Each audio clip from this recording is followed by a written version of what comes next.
지난 금요일에 새벽 기도회를 하기 위해서 교회에 오면서 제가 사모에게 이런 말을 했습니다. 교회 오려면은 여기 190번 고속도로인가요? 그 아래를 이렇게 지나서 오거든요. 그래서 제가 거기를 지나오면서 저기를 달려본 지가 꽤 오래된 것 같다라고 말을 했습니다. 생각해 보면 그동안 우리가 그냥 지나쳤던 것들이 요즘엔 얼마나 귀한 것들이었는가 하는 것들을 하나하나 깨달아 가게 됩니다. 이전엔 식당에 가는 것도, 친구를 만나는 것도, 마트를 가는 것도, 쇼핑을 가는 것도 뭐 언제든지 마음만 먹으면 자유롭게 갈 수가 있었습니다. 그러나 요즘엔 그렇게 하고 싶어도 이전처럼 자유롭게 하기에는 여러 가지 조심스러운 것들이 많이 있습니다. 그러다 보니 이전에 누리고 살았던 것들이 얼마나 소중한 것들이며 얼마나 감사한 것인지 새롭게 깨닫게 됩니다. 그래서 코로나 사건을 겪으면서 그동안 하나님이 얼마나 소중한 것들을 누리며 살게 하셨는가를 깨닫게 되지 않습니까? 그래서 우리는 코로나 사태를 겪으면서도 생각해 보면은 감사할 수밖에 없는 것 같습니다. 제가 지난주에 하도 답답해서 뒤뜰에 나가서 햇볕을 받으면서 하늘을 쳐다보고 잠시 앉아 있었습니다. 하늘이 엄청 파랗고 하얀 구름이 금방 손에 잡힐 듯이 솜사탕처럼 두둥실 떠 있었습니다. 속이 확 트이는 시원함을 느꼈습니다. 답답한 마음이 사라지고 기분이 좋았습니다. 그래서 사모에게 오늘은 유난히도 하늘이 파랗고 시원해 보인다며 한번 나가서 보라고 했습니다. 그렇게 푸르고 시원한 하늘을 보며 유난히 설레는 마음으로 하루를 보낸 적이 있습니다. 그때 이런 생각이 들었습니다. 하늘을 보고 좋아하면 누가 좋아할까? 누가 좋아할까요? 하늘이 좋아할까요? 아니면은 하늘을 보고 좋아하면은 내가 좋아할까요? 하늘을 보고 좋아하면 하늘이 기분이 좋을까요? 내가 기분이 좋을까요? 하늘이 아니라 당연히 내가 기분이 좋아집니다. 근데 하늘을 보고 좋아하면은 내가 기분이 좋아지는 게 아니라 하늘이 기분이 좋아지는 것처럼 생각하고 사는 사람들이 있습니다. 지난달 여러분 우리 교회 앞에 꽃 있죠? 해밀턴이 늦게 올라오는지 알았는데 우리 해밀턴 성도가 거기다 꽃을 예쁘게 심었어요. 고마운 일이죠. 꽃은 누구나 다 좋아합니다. 근데 꽃을 보고 좋아하면은 꽃이 기분이 좋아합니까? 내가 기분이 좋아집니까? 당연히 내가 기분이 좋아집니다. 그래서 우리 모두 기분이 좋아지라고 이 어려움의 때에 해밀턴 성도가 앞에다 꽃을 심었습니다. 여러분 가시면서 보시고 기분 좋은 마음으로 가시기 바랍니다. 사람은 기분 좋으면 나타나는 표정이 있죠. 어떤 표정입니까? 기분이 좋으면 웃음이 나지 않습니까? 그래서 웃으면 뭐라고 합니까? 무슨 기분 좋은 일 있습니까? 하고 묻지 않습니까? 웃으면 기분이 좋습니다. 웃으면 나도 기분이 좋고 보는 상대방의 기분도 좋아집니다. 그래서 저는 믿음은요, 여러 가지로 이야기할 수 있겠지만은 저는 믿음은요, 웃고 사는 거라고 생각합니다. 성경에 기록된 모든 것은요, 하나님이 우리에게 웃고 살라고 주신 말씀입니다. 우리를 고생시키고 짐지우고 그리고 근심하기 위해서 주신 말씀이 아니라 우리가 고생하고 근심하고 또 힘들어할 수밖에 없지만은 그러나 그 모든 것들을 해결해 주시고 기쁘며 웃으며 살 수 있도록 하나님께서 우리 주신 말씀이 바로 성경 아닙니까? 생각해 보세요. 성경의 내용은 크게 두 가지입니다. 성경의 첫 번째는요, 모든 사람이 다 죄인이라는 겁니다. 근데 성경을 보면 또 한 가지 있는데 뭐냐면요, 그건 다름이 아니라 사도행전 16장 31절에 보면 주 예수를 믿으면 구원을 받는다는 겁니다. 죄와 사망에서 건짐을 받고 구원을 받는다는 겁니다. 주 예수를 믿으면 영생을 얻는다 했습니다. 그러면 죄로 인해 죽을 수밖에 없었던 사람이 죄를 용서받고 구원을 받고 영원한 생명을 얻으면 이건 기쁜 겁니까? 슬픈 겁니까? 기쁜 거 아닙니까? 그러니까 기쁘니까는 우리가 이걸 확실히 믿는다면 우리는 웃고 살아야 하는 건 당연한 거 아니겠습니까? 그래서 예수 믿으면은요, 웃을 수 없었던 사람이 웃으며 삽니다. 웃음이 없었던 사람이 웃고 산다면 이건 기적 아닙니까? 그런데 어떤 사람은 이런 말합니다. 나는 처음부터 웃음이 없는 사람이야. 그 사람은 원래 웃음이 없는 사람이야. 이건요, 완전 거짓말입니다. 여러분, 웃을 줄 모르는 사람이 어디 있습니까? 지가 웃지 않아서 그런 거지. 웃을 줄 모르는 사람은요, 이 세상에 없습니다. 그래서 보세요. 창세기에 보면은 하나님이 천지를 창조하실 때 지으신 모든 것을 보시고 뭐라고 하셨어요? 심히 좋아하셨다라고 기록했어요.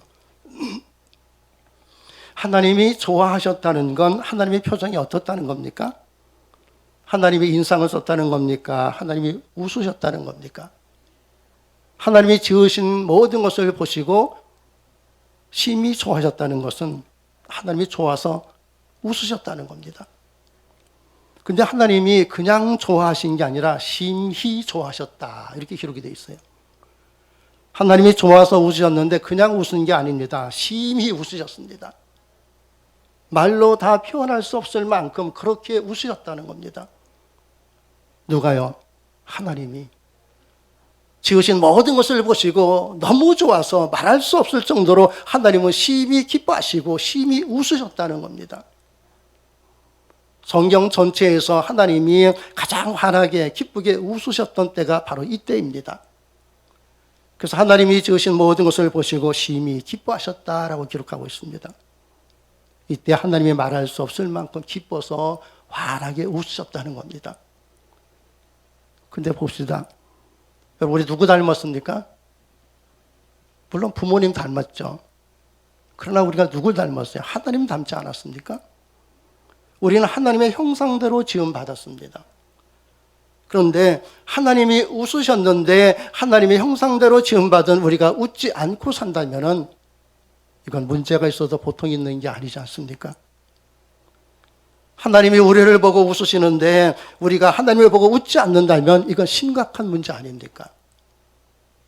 하나님이 온 세상을 창조하시고 심히 기뻐하셨듯이 우리도 이 땅에서 어렵고 힘들지만은 하나님을 바라보며 심히 기뻐하며 살도록 지음받은 하나님의 자녀들입니다. 하나님이 심히 웃으셨듯이 우리도 심히 웃으며 살도록 부름받았습니다. 그래서 저는 하나님이 인간에게 주신 최고의 선물은요, 웃음이라고 생각합니다.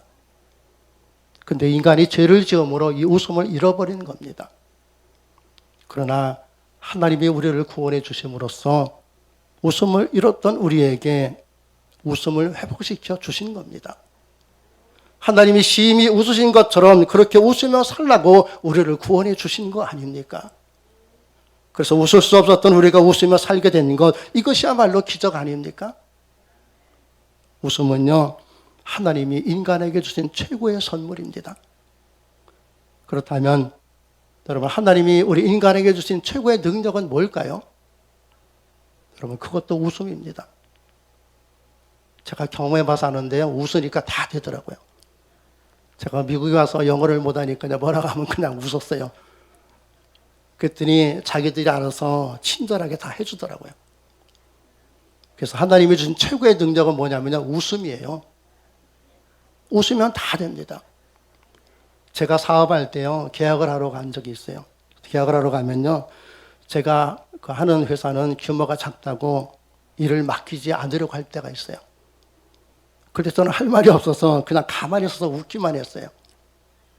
어쩌겠어요. 저보다 규모가 큰 회사들이 개혁을 하려고 줄줄이 서 있는데 거기에 비하면 저는 뭐 별 볼 일 없는 거 당연하죠. 그래서 저는 뭐라고 딱 별명할 말도 없고 할 말도 없어서 그냥 가만히 서서 웃고 서 있었어요. 그런데요, 얼마 후에 연락이 왔는데 저와 계약을 하겠답니다. 그래서 저는 규모가 작아서 안 될 것 같다라고 말씀하셨는데 왜 저한테 일을 맡기시는 겁니까? 하고 물었어요. 그랬더니 하는 말이, 다른 사람 같으면 그렇게 말하면 인상을 쓰고 나갔을 텐데 당신은 그래도 웃으면서 끝까지 있지 않았느냐고. 그런 인내심이 있으면 어떤 일을 맡겨도 잘할 것 같아서 그래서 당신에게 맡기기로 했다고 그러더라고요. 그런데요, 그 회사가 일만 시켜먹고 돈을 주질 않았어요. 그래서 결국 저는 망했습니다. 그래도 하나님은 저를 웃고 살게 하셨어요. 어느 날 낙심하고 있는 저에게 집사람이 말했어요. 내가 아무리 기도해도 당신은 사업을 할 사람이 아니고 신학을 해야 할 것 같다라고 하면서 기도원에 가서 기도하고 응답 좀 받고 오라고 하더라고요. 그러면서 당신이 신학한다고 하면 내가 뒷바라지 다 책임지고 할 테니까 걱정하지 말고 신학 공부하라고 이렇게 이야기하더라고요. 저는 그때 그 말을 했던 우리 집사람의 표정을 지금도 기억합니다. 여러분, 회사가 망했으니까는 화날 수밖에 없는 상황이죠. 근데 집사람은 화가 날 수밖에 없는 상황이지만 그런 표정이 아니라 오히려 환하게 웃으면서 제게 신학을 공부하라고 권면을 했습니다. 웃을 수 없는 상황이지만 웃으면서 권하는 건요, 이건 믿음이 없으면 할 수 없는 겁니다. 그래서 저는 아내가 환하게 웃으면서 하는 권면에 목사가 되어서 이렇게 하나님의 일을 하고 있습니다. 그래서 저는 웃음은요, 하나님이 주시는 가장 큰 능력이라고 생각합니다. 하나님은 어떤 상황 속에서도 우리를 웃게 하시는 하나님이십니다. 그래서 웃음은 하나님이 주신 가장 큰 선물이다. 저는 이렇게 생각합니다. 누구든지 하나님을 믿으면은요, 하나님이 웃으며 살게 하십니다. 그래서 저는 믿음의 증거는 여러 가지가 있겠지만은 웃으며 사는 거라고 생각합니다. 누구든지 하나님을 믿으면은 웃는 건 당연하지 않습니까? 웃으며 살면은 그게 행복 아니겠습니까? 우리가 행복해서 웃는 게 아니라 하나님이 함께 하시기 때문에 행복해서 웃는 것입니다. 우리가 기쁜 일이 있어서 기뻐하는 게 아니라 하나님이 함께 하시기 때문에 기쁜 겁니다. 우리가 형통해서 형통한 게 아니라 하나님이 함께 하시기 때문에 형통해지는 겁니다.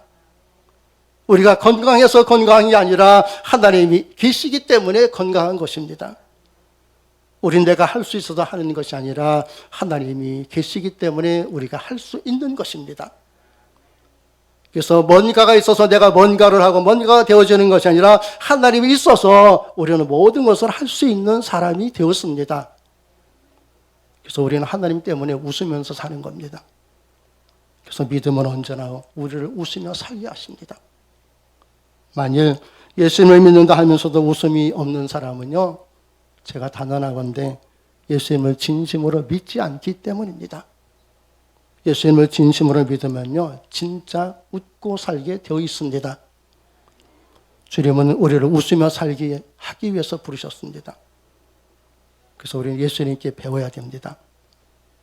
우리가 예수님께 배우면 배울수록 그만큼 우리는 더욱 활짝 웃으면서 살 수 있기 때문입니다.